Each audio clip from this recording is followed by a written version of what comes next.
the Buddha continued. They say that they have attained what they have not attained, meaning these demonic practitioners, that they have not become Buddha, but they say they are Buddha, okay? And that they have been certified when they have not been certified, meaning the Buddha or any saint have not confirmed that they have reached Buddhahood, a great enlightenment, but they go around and boast that they do, okay? This is the greatest lie. And for this, you also will go to the non-stop hell, according to Buddha, other sutra that I read. That's the most heinous lie of all, that you say you attain Buddhahood, but you have not. Yeah? Meaning deceiving other beings. And then the other beings, they follow you. They also fall into the same pit. That is why it is so bad. Yeah, this is the worst lie you can commit, because you lead other beings into the false views with you too, believing in your power when you don't have. So if you go to hell, they will have to go with you. Deceiving also deprive them from a chance to meet the real living Buddha. And that's why it's the worst sin you can commit, the worst lie ever. In Buddha, they say it's the greatest lie that you can commit, unredeemable. The Buddha warning his monks here and the future monks after his nirvana that should not do that. Yes, but the Buddha cannot warn the whole priesthood or monkhood after his nirvana. Not everybody read this. Not every monk even know this sutra. Okay? You are lucky to know it. Thank you. You're welcome. You're welcome.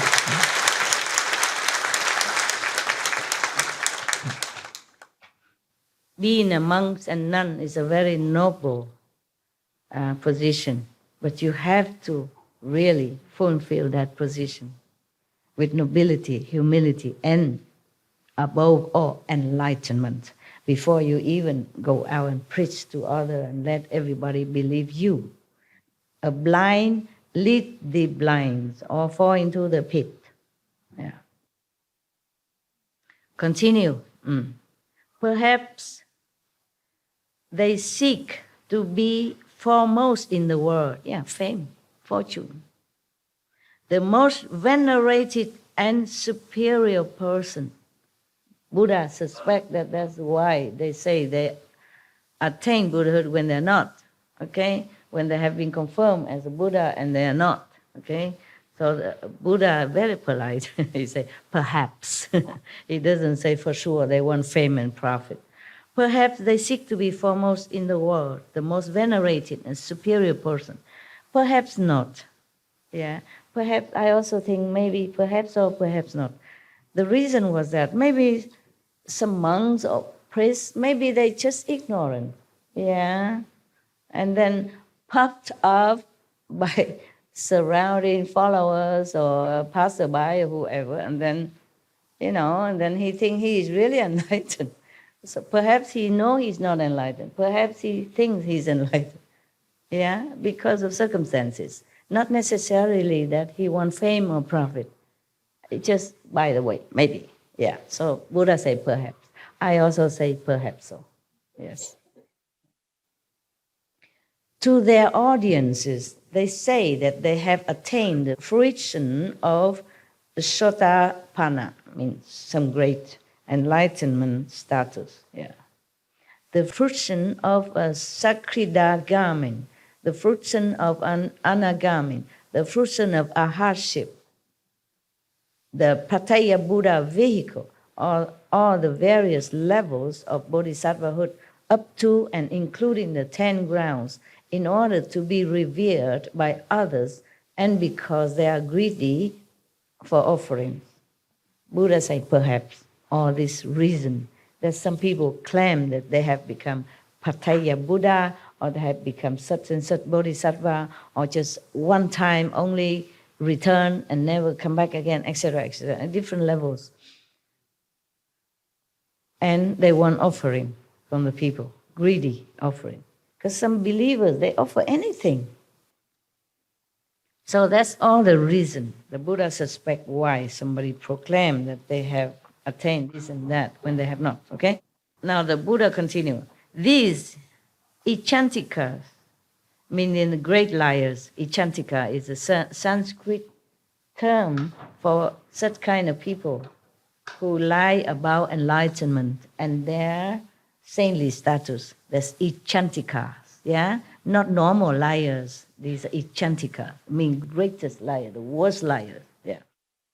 These echantikas destroy the seeds of Buddhahood just as surely as a thala tree is destroyed if it is chopped down. A thala tree or any tree, okay? If you chop down a tree, it's chopped down, right? No more chance to live.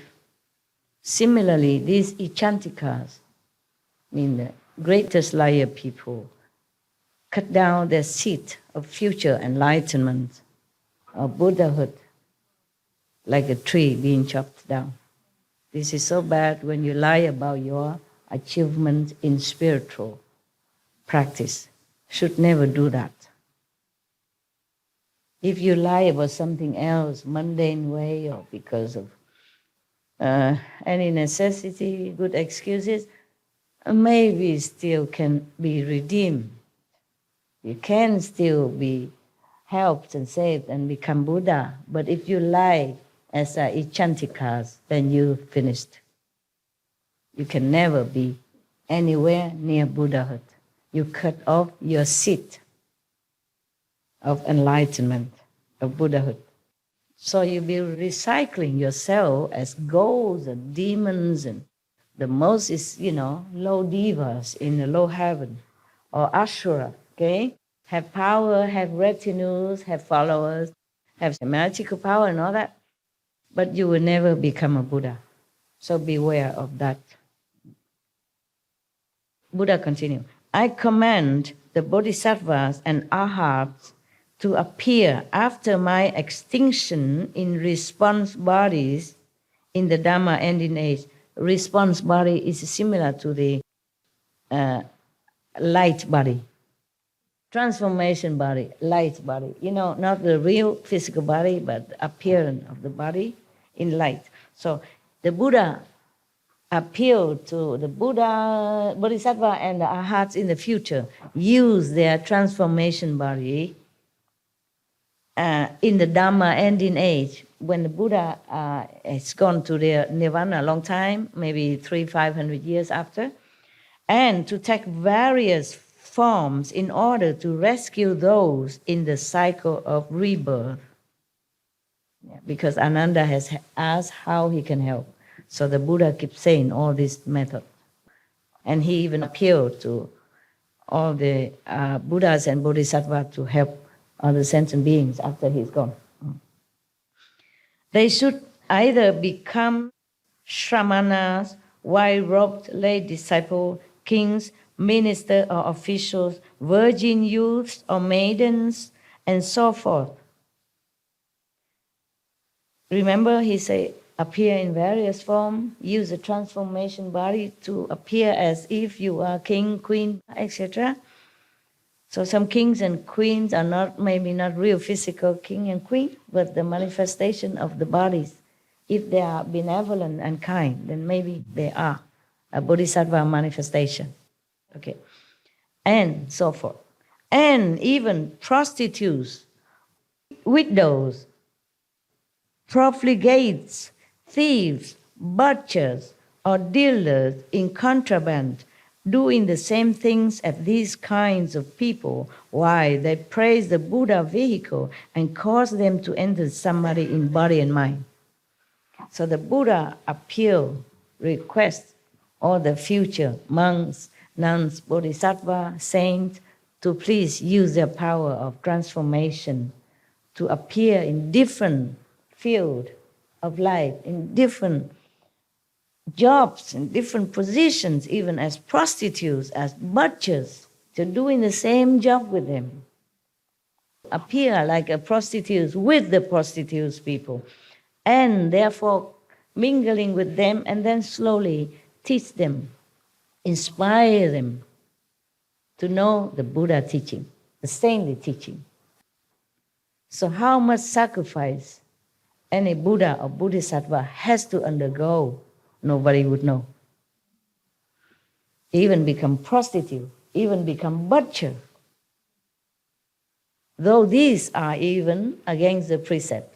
But you, as Bodhisattva, must do it so that you can befriend these kind of people. They are very difficult for any prostitutes or butcher to understand anything about Dharma, about true teaching. So you even have to appear to be like them and then bring them into the true path.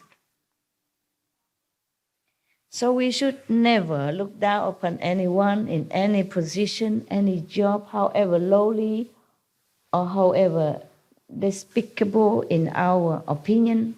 We should always have respect. Because they have Buddha nature inside anyway. Okay? One time I recite a poem about artisan, artisan or a prostitute. How sad she was when her so-called client left her in the middle of the night. She begged him to stay, and he did not. And one of your brother criticized me, said, Master, that's a prostitute poem that you recite. And I say, she is a Buddha too. And at that time, I really meant it. And I really understood it. I don't just say that, but I really know it. Many things, just like when you understand it, but you cannot explain it to others. Yeah, because you just enlightened at that moment for that thing, that subject, that object alone, yeah? One time I read one sentence in some of the Zen book, meditation book, Zen book somewhere. It says like this, in Chinese, okay? I repeat Chinese first so that I can remember in English. 我是自己开悟的，没有人是我的老师。Meaning, I am enlightened all by myself. No one is my master. I really understood that sentence, deeply understood, knowingly, and know it so well, clearly to me. So, I feel very good. I taught the disciples in Taiwan at that time. I said, you repeat all this. Is it true? Is it true? I even forget that I'm their master. If I told them to repeat like that, how would they even respect me anymore? I did not care because I understood the true meaning of it. So I taught all of them at that time, repeat after me. I alone enlighten myself. No one is my master. Repeat it. And every day we do that. Okay. And one of my so-called non-resident disciple, she went to America to give initiation to some people in America. And I told her, you have to tell them also after initiation to repeat this, okay? And the nun did. And they revolt against her. They say, she's arrogant. She teaches against my teaching. It's not true. I was the one who told her to say that because I realized really the meaning of it. And later I say, okay, don't say that no more because I realized that it's only me who understood it. And they understand nothing. So I realized that enlightenment, you can't pass on, okay? And you always enlighten in some subject after another, but not all the time and not in all subject. But when you understand one thing, that is yours. And only yours, yes. And other people might not be able to grasp it. Because it's not the words, it's your realization, it's your enlightenment in it. My God, I thought everybody would understand it. Oh, tell them, go teach them, teach everybody. I myself do it the same. Yes? It's the rest of the answer to what you asked me earlier about why I was crying yesterday. Because you realize something. Yeah, it's related to what you're saying now. Master, that to be honest, many times I struggled to know about you or not. And I always had what I called an internal master, which was a voice that guided me and still told me to listen to you and still told me to trust you and still told me to come here and to follow you. And I cried yesterday at a moment when they were the same voice at the same time. Yeah. When your voice and my internal master were at the same time speaking, the same voice was one of the moments that I cried. Very good. And what you just said reminded me of that. And so I wanted to finish answering your question from before. Very good. Okay, I was just concerned about you. Okay? Thank you. Yeah, all right. That maybe something I said that trigger you or some sadness in you. Okay, that you might feel guilty about something. Okay, that's all. Okay, good that you know. Good that you know. Yeah, it's like that. Whatever we know, we just know. We can't explain it to somebody else because it's such a simple sentence. Yeah? I enlighten myself alone. Nobody is my master. And I really know that, what it means. And then I teach everybody because I was so happy this is the truth. And nobody understands nada. And I told my nun to tell the new disciple in America that revolt against her. They wrote letter to me, say that nun is very bad. She told us that you are not our master. That we alone are our own master. Nobody is master. That means she disregards you. I said, no, I told her to tell you. God. It was a very funny, years ago, decades ago. But this is like that. And later I realized my dumbheit, meaning my stupidity. So I tell them to stop it. They don't understand, so forget that. Yeah. Okay.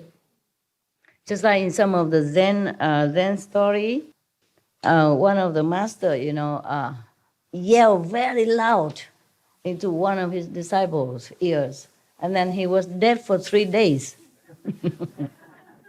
But then, after he regained his ear sight again, he come and cried to his master, complaining, and said, I don't hear that no more.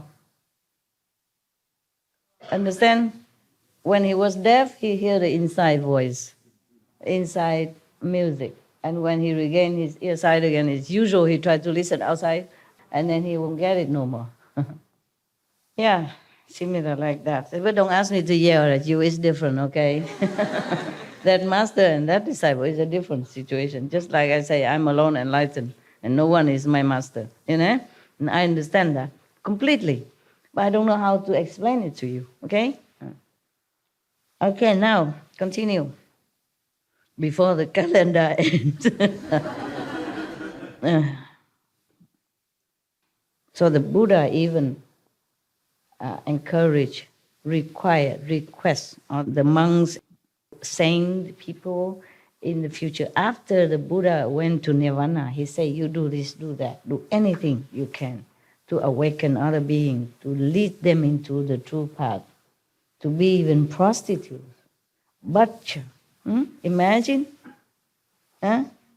you are saint, enlightened, knowing, and you have to use your power to manifest yourself as a real, like a physical prostitute, as a real physical butcher, in order to befriend these people who are supposed to be in a lowly spiritual level, who has no chance to know any master because of their position, okay?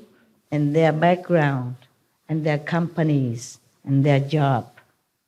Very difficult for them to understand anything. So you, the saint, have to use your spiritual power to be like them in order to teach them the right way of life, the right way of life. Even Jesus say he forgave the prostitute, meaning he probably gave her initiation, and even his disciple roar at him, criticize him. Give her initiation, and then people, his disciple, criticize him. So only enlightened masters are non-judgmental, okay? So tolerant, so loving, and so kind. I made some offering, a substantial sum offering to a temple in Europe, because I knew the old abbot. He's gone now. He's gone now. The new one coming. The old abbot was an ascetic monk, very good monk. He's mostly skinny and very funny, very funny. He went to my house, sometimes stay in my house also, of course with other disciples. And he and other monks are very much respectful of me and loving me very much. So I still remember that temple. And I gave some donation to repair the temple and all that. I have reverence and love for the old monk, the former abbot. Sadly, he's gone.